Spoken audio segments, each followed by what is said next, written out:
thought we will do a reading, even though it's a little bit iffy on whether or not I can complete and formulate sentences right at the moment. Energy seems to be like buzzing through me today, and I've had to like keep really busy to not scream. It's a little overwhelming, but it was okay, like I got in some water, chilled the F out, and it's nothing bad. Like, I'm not anxious, there's no shadow pressing or anything. It's actually the opposite. It's like there's a lack of resistance within my body, and my whole central channel is like taking in energy so much right now, and like so little awarenesses are coming to light when like I'll just like taking note of a bunch of stuff that I hadn't really noticed before, like around my house and around the way I have been, and just hyper aware. It's not hyper aware, it's bigly aware.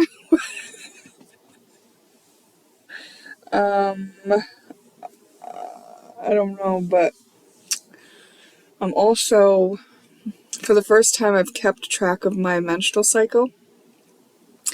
And the reason I did that was because I watched something by a doctor who talked about the different things that are happening with women's hormones during the different parts of the cycle.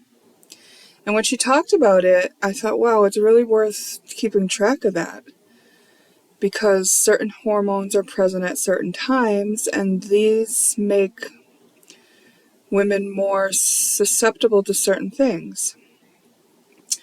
And besides that, I knew there was something said by Jason Estes that kind of stuck as an interesting point, though I had no way of knowing whether it was true or not. I never questioned whether it was true or not. I just took it in my observations, and it felt true enough to consider as truth because of my earlier on experiences. But what he explained was that right before the menstrual cycle begins, so it would be at the end of one cycle and the beginning of another cycle, that the circuits in a woman's womb are all open, and this makes her much more perceptive during that time. Now, earlier on in my journey, I used to have what was called PMDD. I don't even know the initials anymore, because who cares about diagnosis really I don't. Some people do. It's okay. But basically, it was that thing that happens where I was like super highly emotional right before I got my period. Like out of fucking control emotional. And looking back, I know the reason was because I was with a man that was cheating on me. And during those times, my perception would be so honed in that I would have a hard time denying it to my consciousness. And it would piss me off, and I would be all emotional and moody, and yeah. So I haven't had those symptoms for years now, right? I've been single 3 years. And now that I've kind of just gotten to this place of being in presence for the most part, and not a lot of resistance, now what I'm experiencing is, yes, definitely what feels like heightened perception. And I think in general it's something that's going on with our whole population. So it's just the fact that I'm a woman on top of that, and that maybe my perception is amplified during this particular time right before my cycle starts tomorrow. Because it's the first time I've kept track. We'll see if it actually starts tomorrow, but it's been 28 days. So it should be starting tomorrow. And during this time, being more perceptive, it's also a time for more rest and things like that. But because I feel so like zzz, like electricity running through me, kind of. I thought, well, if with heightened perception, I bet it would be put to good use if we did a reading. So that's what we're going to do.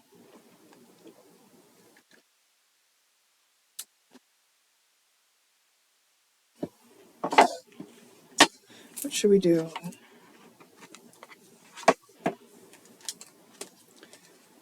We're going to do 2 picks. I know that's different, but let's just do 2.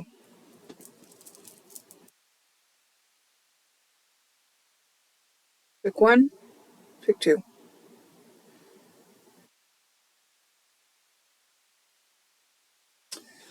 All right, let's start with pick 1.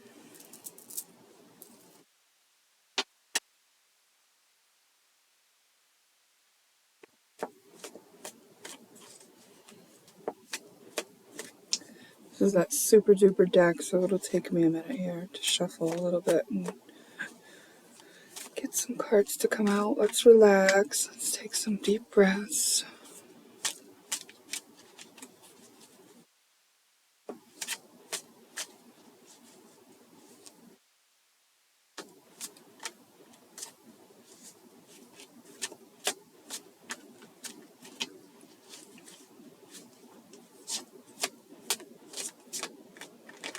Not all the things that I'm perceiving are unpleasant or overwhelming. Like, one of the first things that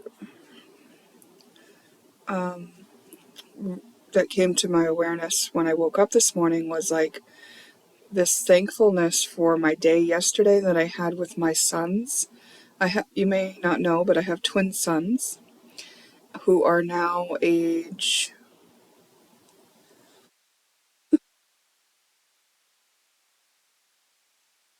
24, right? Yeah.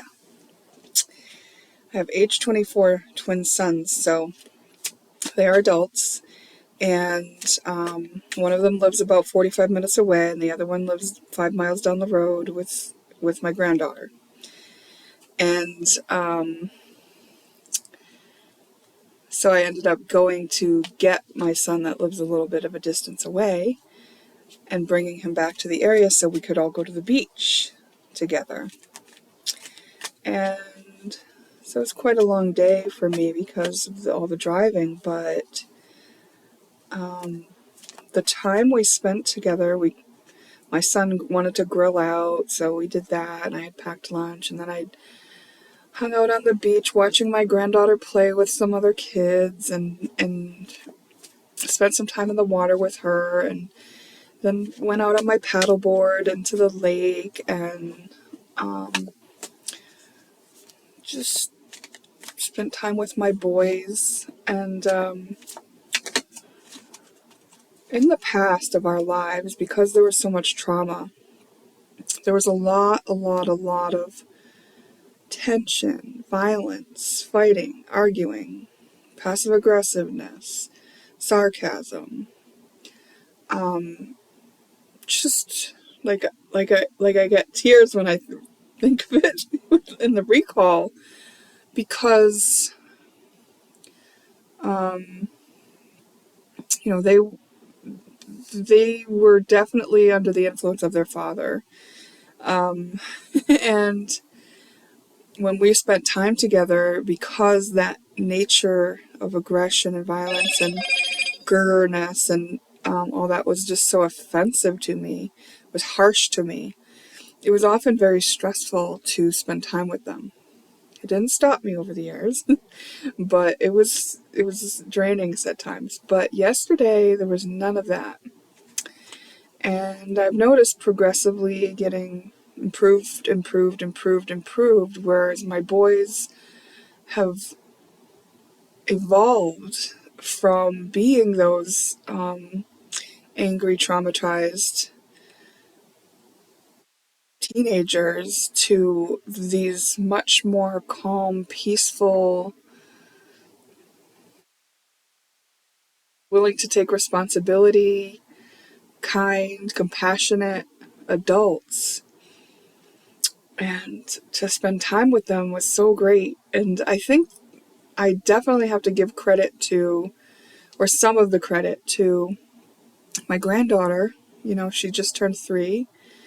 And so having her around, of course, softens the nature of these young men. And I just woke up this morning so grateful because that was an experience that I wanted for so long. And I got it. And it was just the greatest. I just loved it. I was just like, yeah, I got my boys back. I got my boys back.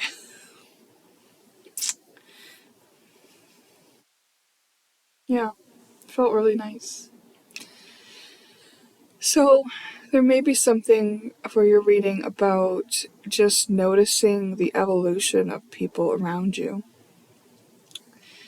And, so this evolution that's happened also happened in my mind first, right? First there were prayers. First there were prayers for that to be. And the understanding that that could be within me. I would pray and I would want that. And hold space for that to be, right? For my children to find peace within themselves and with each other.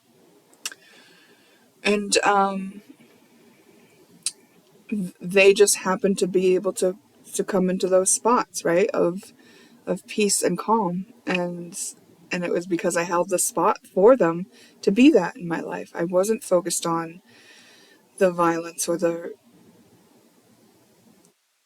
arguments or the, whatever. I was focused on knowing that they could work through it, knowing that there was room for them to figure it out, to let it go, to grow through it, to, be above that and not be subjecting themselves to that. So there may be something in your life similarly where you are noticing that people are able to meet you, or you're able to meet people where they're at, that you're not kind of holding judgments and like putting a lot of focus on the version of people that you don't want, but like loving them as they are, right? Because I never stopped loving my boys. They could be rotten to each other, and I still loved them, and I still held space for them, and I never like went and bad talked them to other people, or it was just like me being very conscious of wanting to hold the space for them, because I just felt like that is my duty as a mother, understanding how the universe works, and also that I just really wanted that. I wanted to have my children in my life. There was, it wasn't possible for me to just throw my hands up completely and say, well, whatever, we don't get along. No, I'm here for them.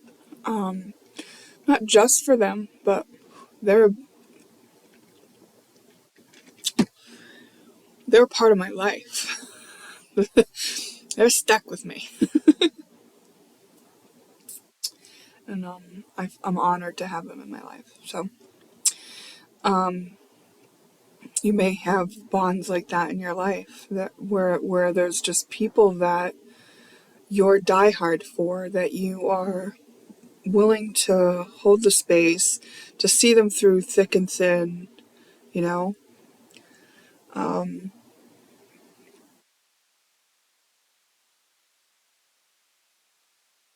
Now there's a contrast to this, because I'm also feeling that, at the same time, there also may be some people that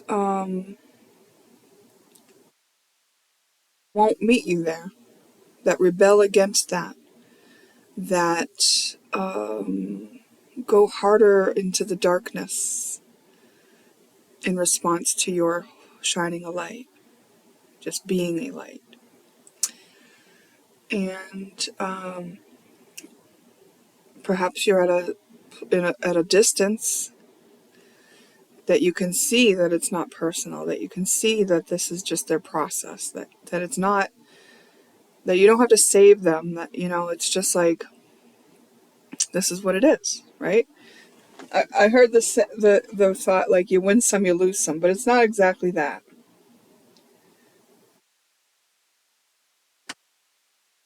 Alright, let's see what the card comes out. Charging Rhino. It's about rushing in towards something.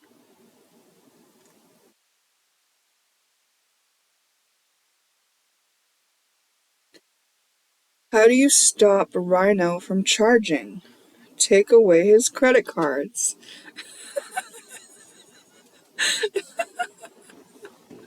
I don't know why it's so funny when I've read it before. I don't know why it's so punny.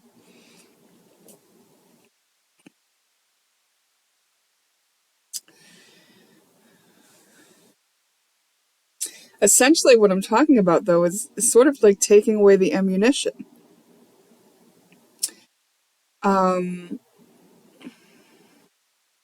So there's a lot of momentum in something, and if you wanted to stop it, you've got to take away the thing that allows it to continue. So in my example, the thing that would allow it to continue, they're bickering, fighting, arguing, and tension, and sometimes violence, my attention to it, right? Because what we focus on is what we get more of. So also there may be something that you're moving forward towards. Let's see what else comes out here. Cell phones.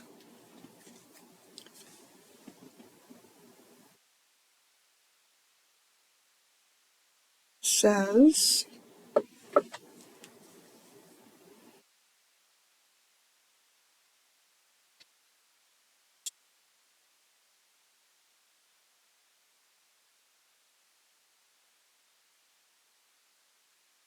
a mobile telephone that lets you talk, text, and annoy other people in theaters. LOL. Toy Story 2.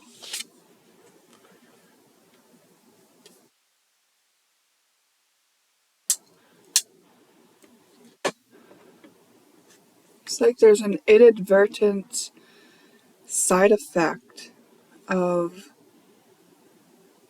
some sort of communication or communication tool. Inadvertent side effect. But it's humorous. I want to kind of say, like, if you have to if you're going towards someone with a phone call or a text, right? Make it punny, like, because this is an LOL and it's like making a joke out of this, and like the other rhino was making a pun, and I feel like keep it light. Like, see Toy Story 2, those are like children's toys. Oh, here's Nemo right under that card. These glasses need to be cleaned, so I can barely see through them, but let's see.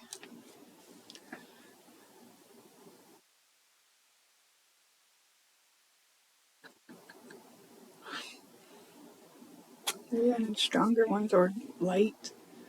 Let there be light. And there was light. After being taken from the ocean and put in the dentist's fish tank, he longs to be reunited with his dad. Aww. Aww. So there's someone you care about it. I mean, if it's not your dad, it's just somebody that you've been separated from, that you're longing to be reunited with. And if you've been holding space for it to work out, like in your mind, then it'll work out. And if you haven't been, maybe do that, right? Because remember I talked about how I held space for my children to be getting along before they actually showed up that way? Well, let me share this with you. One time when I was in this long relationship, which had some on again, off agains, we were in an off. Except this off was the longest off we had had thus far. And it was stemming from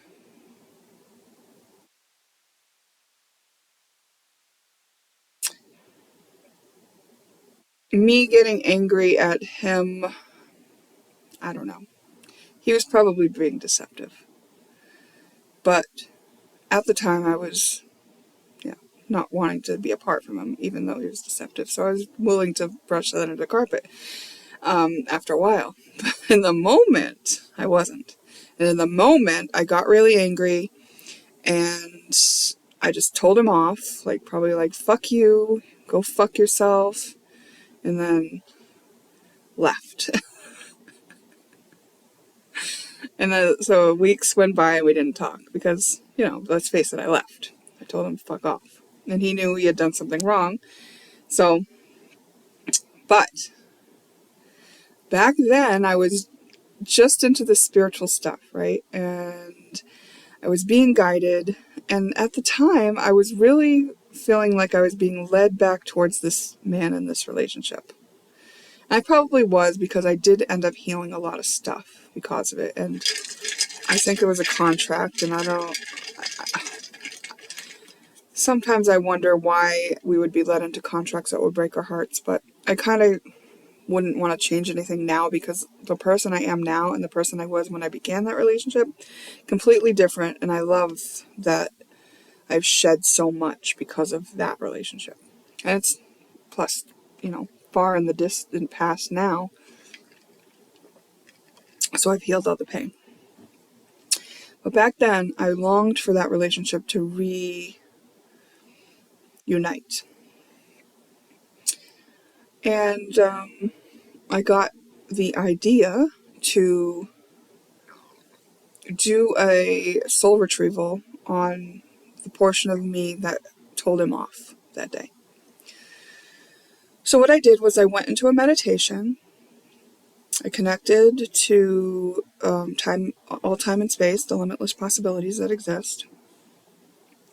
And I went into that scene, and instead of telling him off, I said, hey, feeling a little overwhelmed at this time, so I'm going to go home and process, and I'll call you when I feel better. Well, when I did that, I changed around the scene, the energy of what had really happened, right? I took back, I erased the whole, blow up that I had done verbally. And then I replaced it with this much more calm, rational version of myself, which I wished that I had been. Before I was even done the meditation, the phone rang and it was him. So I had allowed for and lined up and held space for a different possibility. So I feel like whoever this is that you're separated from, that you're longing for, being reunited with, and that you're coming towards, that it may be beneficial to go into a meditative state and to hold space for the highest good of all, the highest possibility of all. Now, you can't control other people, but you can control yourself.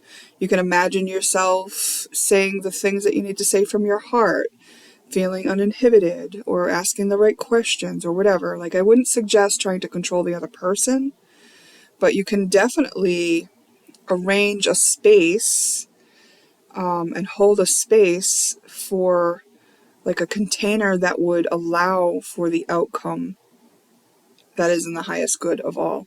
And the reason why I say, instead of the outcome that you want, to ask for the highest outcome, for the highest good of all, is because sometimes we don't know what limits us, and God might have a plan for us, and God's plan might be better than the one we have.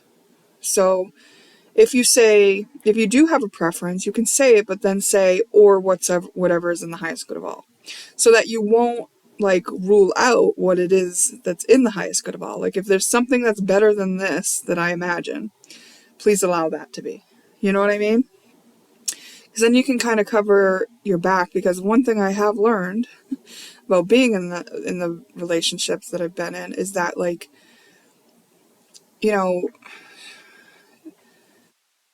trying to get your way, sometimes God will let you get your way. And then the outcome is that, oh, I didn't know what was good for me, you know? So God's view is much bigger than our view. And so that's why I would always like kind of just like put it off to God or the universe or source or whatever it is that you believe in, to orchestrate it in the highest good of all. Because then you're not going to, cut yourself off from something, limit yourself in any way. So like, say you imagined how a conversation would go when you contact this person that you're longing to contact. And in that imagery, like it all works out really well. But like imagine if, I just lost my example.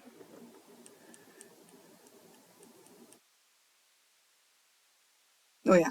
No, this is just an example. I'm not saying that this is the sense I get about this person at all. I'm just using this example as to help drive my point home about leaving it up to God. And that is like, what if you were ever in a situation where you wanted to go towards somebody, but that person like had it out for you? Like, as long as you allowed for the possibility of God to step in to give the highest good of all, then the person's not going to be home when you call, or they've got a new number, or you know what I mean? Like, God will step in on your behalf if you allow that. So I feel like, why wouldn't you? You've got angels and God behind you. Use that. So, if this is a loved one that you're longing to be reunited with, I doubt that it's someone who has a nefarious agenda for you. But you can protect yourself and just kind of have that safety net, by asking God to make it in the highest good of all. So, wow, yeah, you've definitely, if that resonates with you, you'll know, obviously, because you would have been the one having the intention. So the last card we've got for you is underwear. Undercover clothing. Aladdin. Undercover clothing.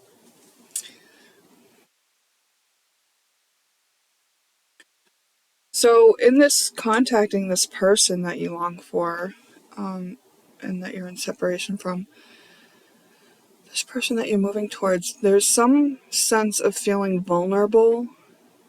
It feels vulnerable. And I think that's another reason why you give it to God. So say you don't have faith and you don't believe in God, and this is not going to help you feel safe. Then just, you know, this is like, this underwear card is making me think, well, you do have some sort of protection. You don't have to bear all. You can wear underwear. you know?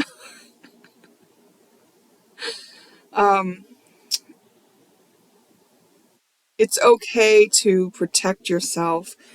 Oh, you know what it's making me think of, though? Something I actually became aware of in myself today was that my lack of confidence in general about being social and interacting with friends or people that I was trying to be friends with or anything over the years, my lack of confidence caused me to talk or speak in ambiguous ways. Meaning, like, I never offered up too much of myself. I was never really vulnerable. I would offer anecdotes or quips, or sometimes they would even be very strange things for me to reveal about myself. But it was all very strategic, not consciously strategic, but like I can see how it was really just me dancing around that wound and trying to protect myself from being violated, and it was all due to a lack of confidence, right? If I was confident that I could handle myself, that I knew myself, that I loved myself, that I was lovable, that I was worthwhile, then I would have been able to speak directly, and I wouldn't have spoken in such ambiguous ways, and maybe I would have had more opportunities to make friendships, because friendships for me has been very difficult, and I recognize that this energy about like not being able to be vulnerable, it can affect the way that you're perceived. But one thing that might help, and it could have helped me if I had thought of it over the years, is to say that, to say, I feel really vulnerable, or I'm not, like, I'm kind of feeling vulnerable to do this, but I really couldn't not reach out to you. Like, I had to reach out to you, even though I really feel vulnerable and fearful of being rejected or dismissed or anything like that, right? Now, if you are going to be contacting a person who would read or hear that you are feeling vulnerable as you approach them and they hurt you anyway, yeah, it's gonna hurt. But also it tells you about that person, and you can discern, is this a person that you want in your life? Someone who would take your vulnerability and hurt you with it. It's a valuable lesson. So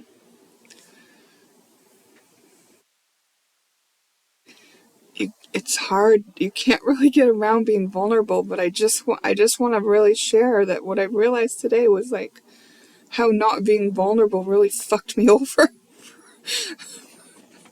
in the friendship department, in the having connection with people department.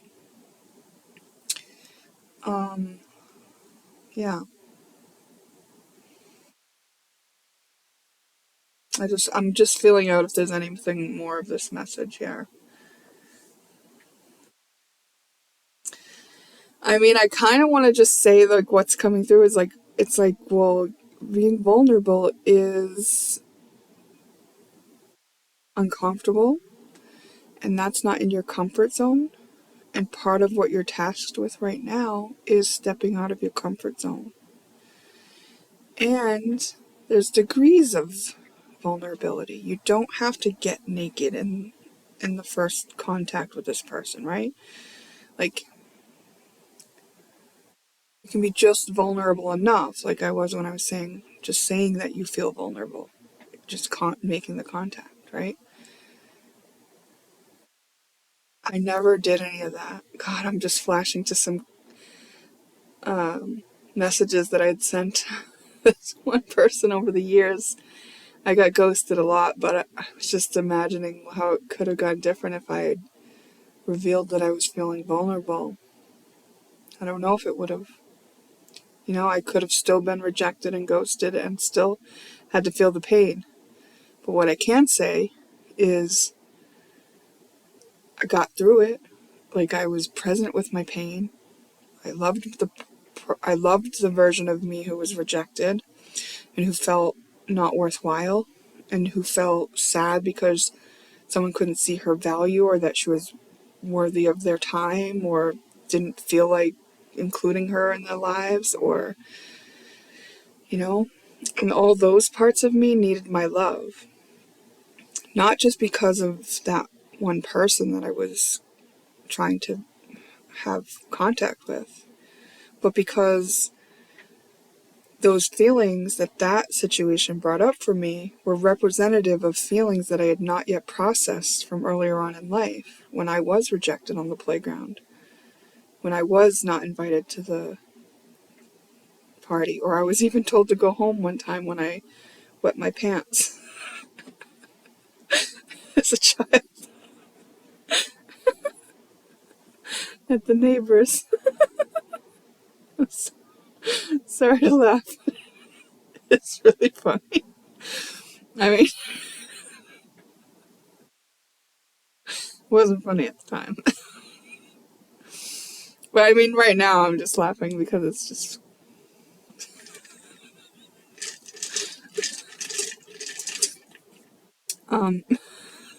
we were in ballerina costumes, and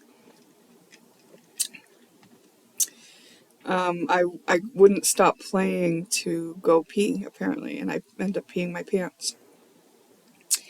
and not my pants, the ballerina costume. That wasn't mine. And the little girl, the neighbor little girl's mother found out, and she sent me home.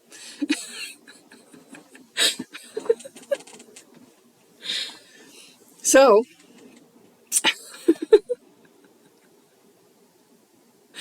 but like, it's like there are risks, and gosh, I don't want to like laugh and shrug off your tender heart, because it does matter, but I think the only thing that gets you through that is being the one who has your own back, being the one who can take care of yourself, even though, you know, being the one that knows you're valuable, even though, being the one that knows that you've got nothing but love for this person, so if they can't see it, it might hurt, but you can be the one who loves yourself, even though somebody couldn't see that you're loving, so I think this is just one of those life things that we've all got to go through, where we've got to put ourselves out there in an uncomfortable way. And I,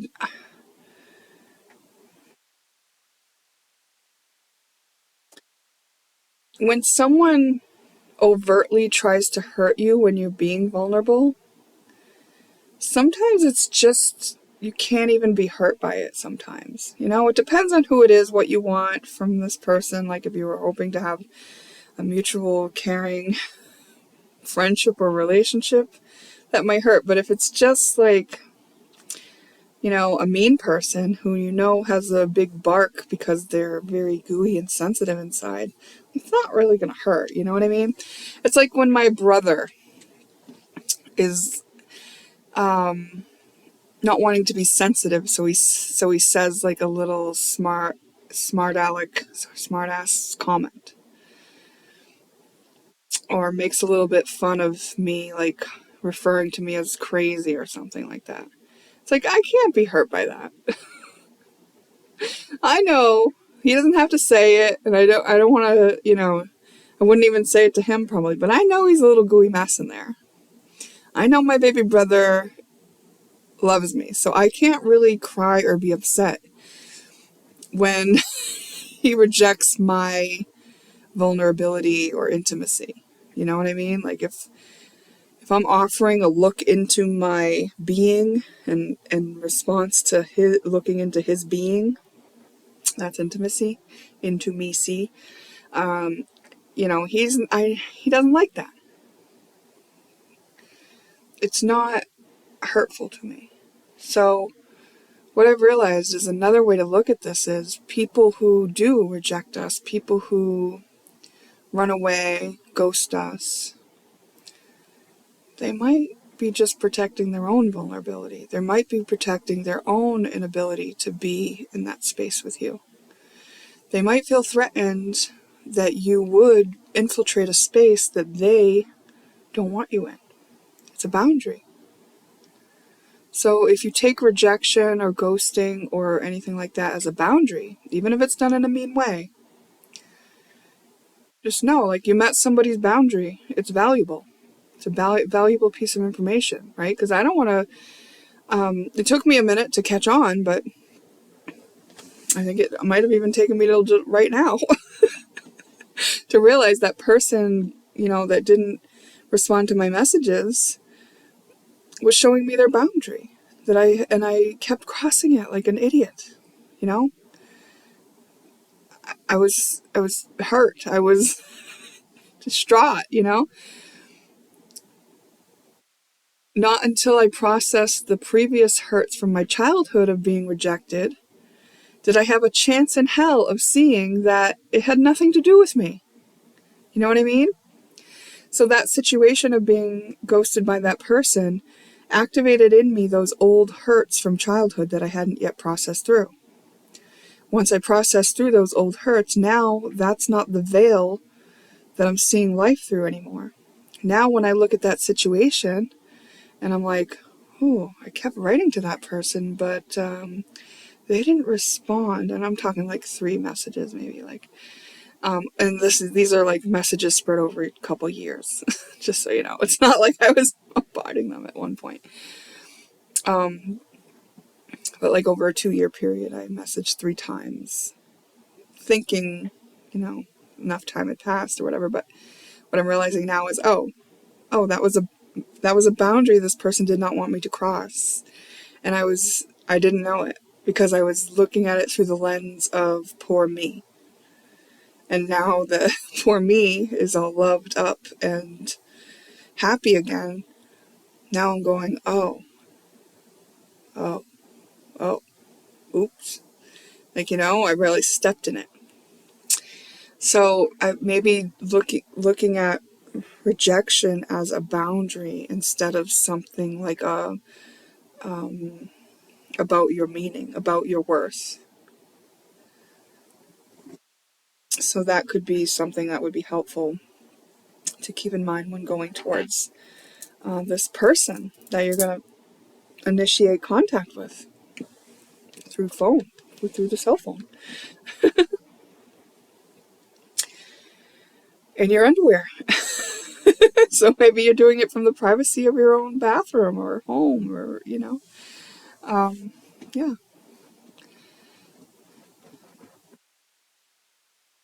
Okay, so pick one.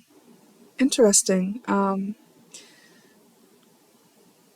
Yeah, I'm going to end your message there. We talked about that for quite a bit, so remember, it's just information to reflect on. And we're going to go to pick 2. Hi, pick 2.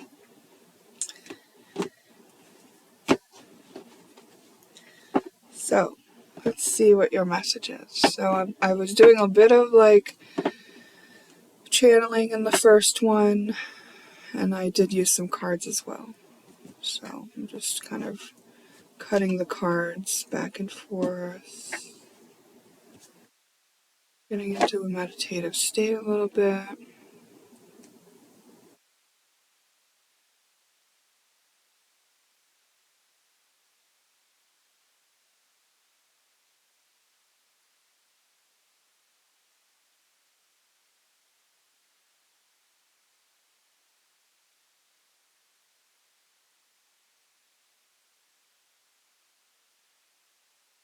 There's something about breath, breathing.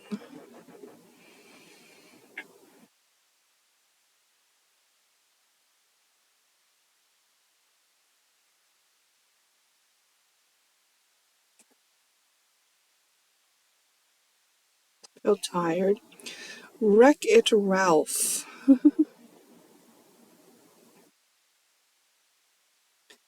See if I can read it there. A video game villain. It's backwards, so I gotta try again with these glasses. Let me try to clean these for a minute.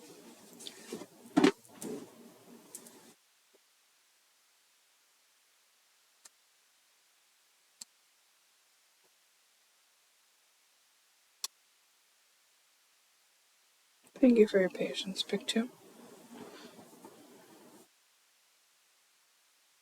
I'm lacking light, and these glasses are not cutting it without the light.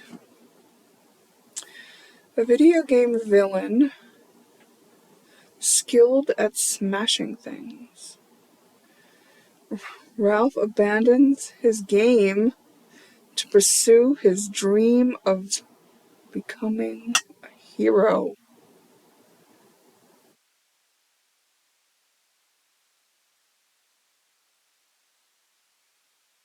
Oh, so you're breaking out of a routine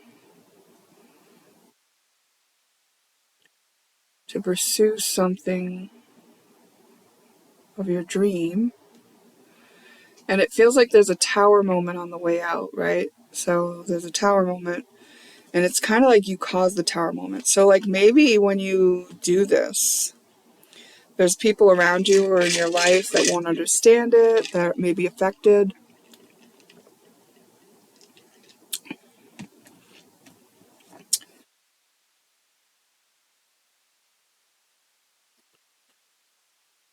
So whenever we kind of grow and graduate out of a stage of life that we've been in, chances are that we're going to outgrow some people, right? Because if they're not directly growing with us step in step, then we will grow apart. So what's coming to mind is the idea that, like, say you're doing a lot of things for a lot of people and you're the one people look to, right? And like your role is to like rescue them or give them advice or provide a service even that they value. And maybe you found that that's the only role you have for them. Like they're not reciprocal, unless it's like a job and then you're getting paid to do it. So that's a little bit different, but you're still, you can go undervalued and then by an employer or clients. But I'm thinking more in terms of interpersonal relationships where, say you stopped doing this thing for those people, and then they all of a sudden like don't value you anymore. Like that can kind of happen where you kind of get a wake up call. Or like if you just stop doing it, like they might not even have room for you in their lives at all. And then like you kind of get removed by virtue of your own growth. That's really sad, when it happens, right? Because depending on how many people like that you have in your life, it can feel really devastating. But your value isn't changing when that happens, right? Your value is not changing. You might be learning your value, but it's never changed. So your awareness of your value may have increased, while their awareness of your value decreased. But then you can just kind of see that you were dealing with them on a shallow level in some cases. And that's just an example. So let's kind of see if there's any other way to look at this right now.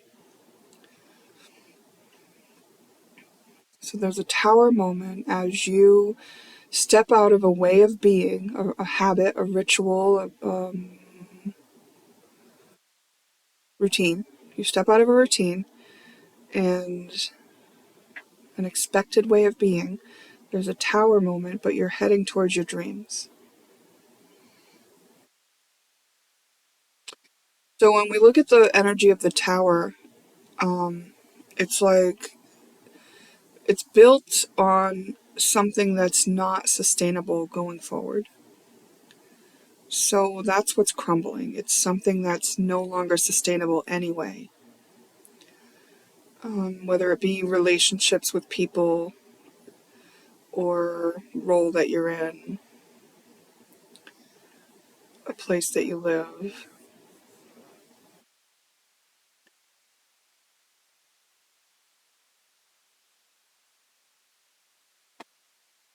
Got Shang-Chi, Master of Kung Fu.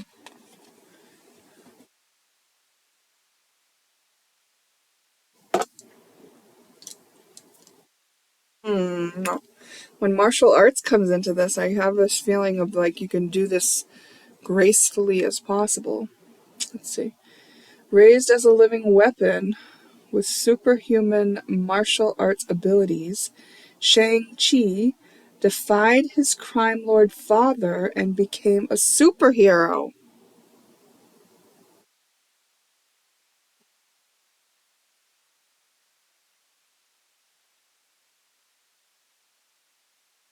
I know that this card has these 2 points on one card, but I kind of need to separate them. That's the feeling I get. So one point of this is like you're breaking away from the prescribed way, like the way that people expect you to be is what you're breaking away from. And the superhero thing, I feel like it's also the thing you're breaking away from because I feel like that's what people expect you to be, right? So that's a twist on this card, but that's like, okay, superhero, okay?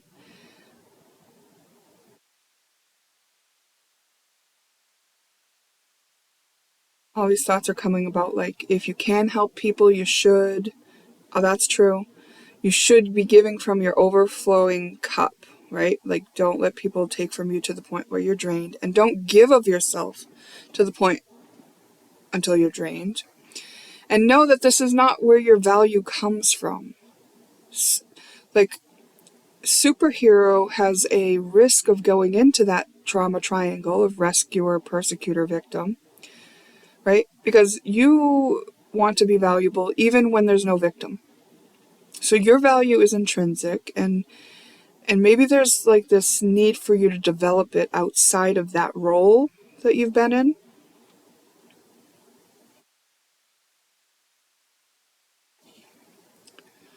Yeah, so there's a need for you to develop outside of the role you've been in. You're a superhero, but you're not just a superhero. And like, if you do have people around you that have been benefiting from your superhero-ness, like, are they seeing you as a superhero? Are they recognizing you and valuing you as that? And are they also valuing you as a multifaceted being? Like, can you be just something else in their presence too? Like, you know? This reminds me of a reading that I watched earlier. Oh gosh, it was so good too. All right, I gotta find it. I watched a reading earlier by a girl that I'm that I'm subscribed to on YouTube. And I'm gonna find her.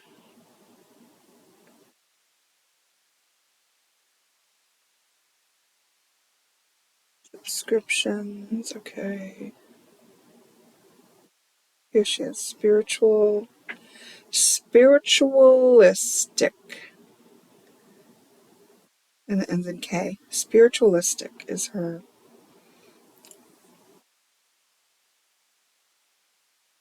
Hold on, it'll come into focus, I think. Yes, I know you need to charge. Come on, just show up.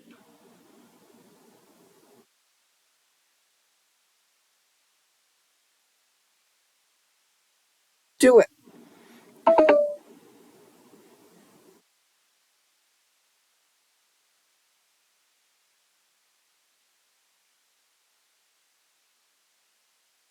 See her name? See the video? It's messages from Archangel Gabriel. One of those messages, so it wasn't my message because I listened to mine, and then I was doing stuff, so it was still playing while I was doing stuff. And I heard the second message, and I knew it wasn't mine, but I kind of had an idea of who it was. And that this message is reminding me of it because she mentioned superhero. So if that resonates with you, then you can listen to that message and see what she has to say and see if that resonates with you too, if you're called. So I'm gonna not talk too much more about that because I'll just be reiterating what she says.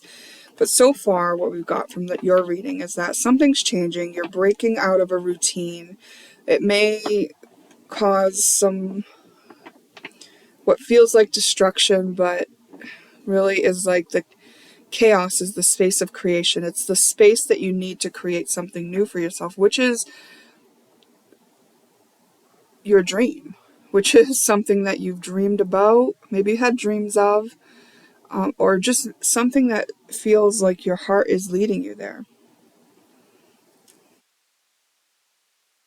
Graveyards, yes, this is about leaving the past behind. There is some stuff to leave behind. So, we outgrow people, places, things, and graveyard there, I believe the words on it refer to a dead end. And that's what your routine is at this point. It's like it served you well. It was a great thing for you to indulge and learn from and repeat. But like right now, it's holding you back. It's like you've outgrown it. You've learned everything you can from where you're at, the routine you've been in. The forest.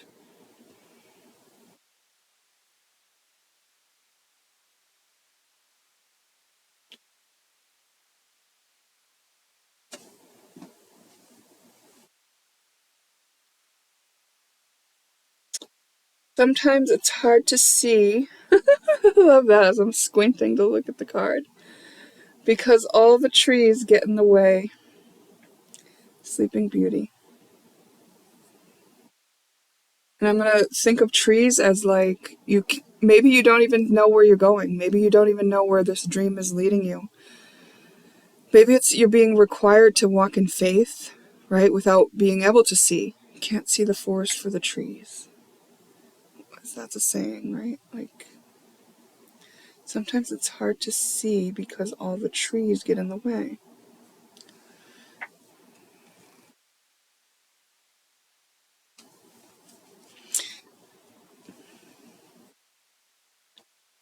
I feel like you get the picture. I don't have to keep repeating. Oh, weird. Underwear came out in the first reading as well. But what I'm getting from this underwear is different from that one. So I do think it's a different message. May or may not be both apply to you. I don't know. But what I got was like you can't go with all the baggage. Like you're stripping down to your underwear, and then you're going. You know, it's like you're not taking old stuff with you. Gosh, really, Spirit? Nothing but underwear? A wicked horse.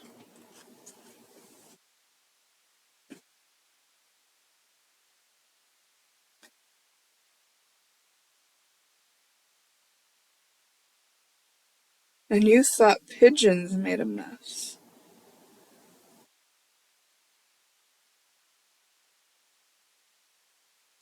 I mean, I think you're being encouraged to just fucking strip down and beat feet. It's kind of like giving like pack a bag and leave in the middle of the night vibes, but like I don't want to tell you to do anything like that, but like a winged horse and you thought pigeons made a mess.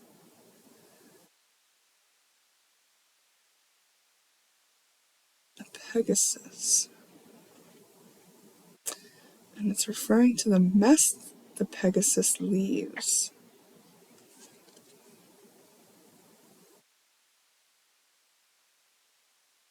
You know, it could be that this winged horse was what you were on in your routine.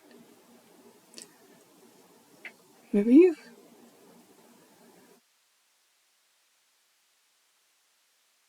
I need more. Elsa.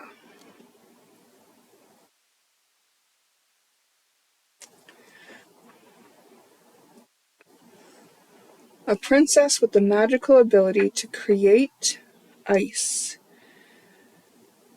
and snow.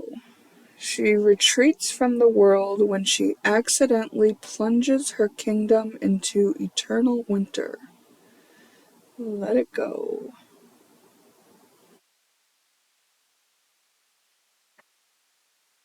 Yeah, I mean, I feel like,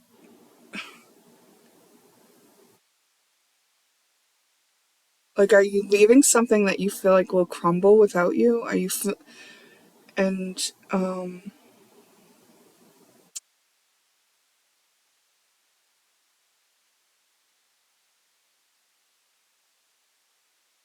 and are you feeling like something you've been carrying the burden of?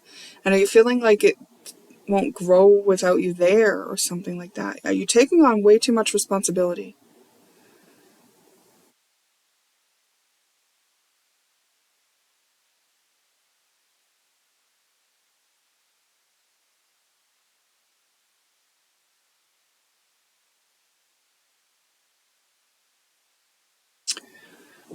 Oh God, what else do we need to know about this? I just heard run. The beach.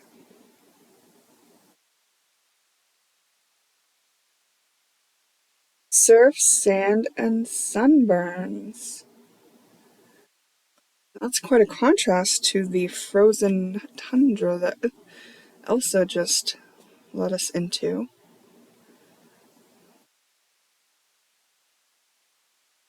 Elsa again and the beach. Like, imagine if Elsa just, like, ran to the beach. Well, she left her kingdom in ice. There would probably be a lot of feelings of selfishness and guilt and shame and failure. But it's like, what if the beach is the place where Elsa is appreciated most? Because people need a little bit of ice in their drink. People's coolers need to be refilled. You know, like,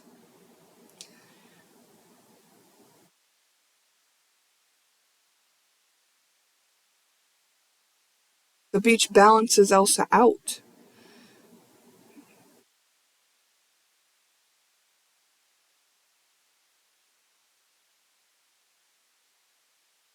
Yeah, wow. It just feels like the weight of the world is on your shoulders, like a superhero. And you may realize and you may not realize, but like it seems like you've outgrown that role, at least in the capacity or the place that you're doing it, or for the people that you're doing it with, and maybe not all of them, maybe just some of them. But it feels like, yeah, there's going to be just some sort of chaos that ensues with you leaving that role. It would be like, say I was a babysitter for 5 families, and then I realized I couldn't continue taking care of the children. And they all depended on me to go to work and all kinds of stuff, right? But like I just couldn't do it, right? Like, responsible me, I would give them notice, but like, and yeah, it would be inconvenient for them, and yeah, it might be difficult for some of them to find replacements, and maybe some of them wouldn't even be able to find replacement, and they would have to like compromise and go down to a one-income household, or or who knows, right? But like it wouldn't be on me to eternally sacrifice my dreams and my future for them to survive, right? Like, what if I was just enabling them to stay in a situation that they just barely kept them afloat? If they were like all depending on this one thing, which was me, and my natural evolution and growth brought me to a point where I outgrew the situation, it would be selfish of them to expect me to not continue on in my own journey. So anyone that couldn't, allow that for me, I would have to, understand that they were in a feeling of desperation and selfishness, which I know is just a lack mindset, which I know can be changed, which I know I came from, and I had to change in myself so that I could grow and learn and succeed, right? I had to know there was more possible for me. And I wouldn't have thought to learn that until I had lost everything, because I've lost everything, So it's not like out of a heartlessness that I would say I must do this. It would be out of a compassion and understanding that, life changes. We do grow. We evolve. And it's not because I'm selfish that I want to, stop being in that role, but it's because I'm open to growth. And because I have been growing. And this situation served us both for a time. But now I have another leg of my journey that I have to proceed onto, right? It's like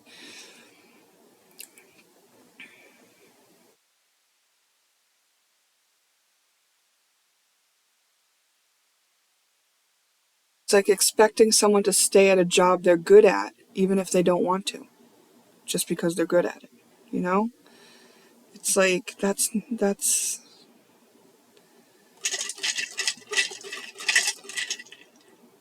Mm. I mean, boy, I really feel for you, but also I'm excited for you because you must be, really like stepping up. Sharks. Since you're going to the beach, there's also going to be sharks, okay? Um, Although most sharks are mindless eating machines, some, like Bruce, try to remember that fish are friends, not food.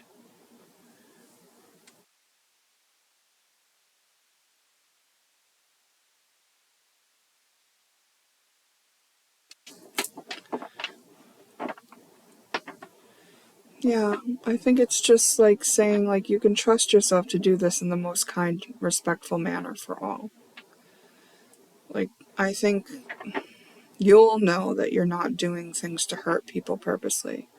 You'll know that this is what your calling is. You'll know that you must do this, right?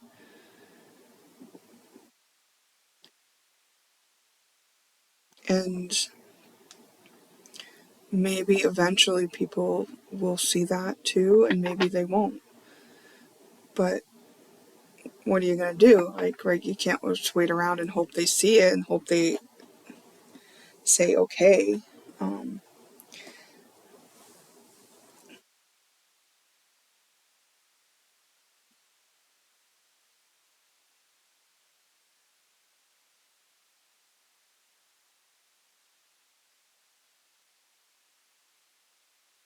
I was just having some thoughts about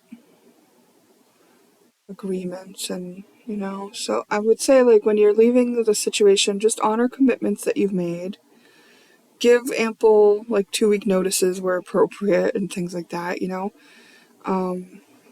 like, oh, I've been glad that I could help you, but this is the last time I can't help you anymore because I'm switching gears, or, my schedule doesn't allow it, or I've got this other project I'm working on I have to put all my attention into, or, just like giving people the heads up that, like, treating them how you'd want to be treated in a way, right? Yeah. Okay, pick two. That's your message. Remember, it's just information to reflect on. So, I just want to say, use this information responsibly. I think we covered that, and I think you would do it, but I just want to just reiterate one more time that, like, if this isn't your message, you shouldn't take it or make it fit, right? This would be for someone who knows, right? Like, as I'm saying the things, that you're just like resonating with it inside of you. So don't make this fit if it's not for you, because not everyone has to leave everything or everyone behind. Not everyone is at this stage, Maybe in the future, maybe in the past, this would have resonated. And so if it's just something you're observing, but you don't necessarily resonate with it now, that's okay. You observe it and don't try to make it fit. And if there is a time where it starts to fit, maybe you'll remember it and be like, this is that situation. You know what I mean? All right. All right. Pick two. Thanks for spending your time, and we'll see you in the next one.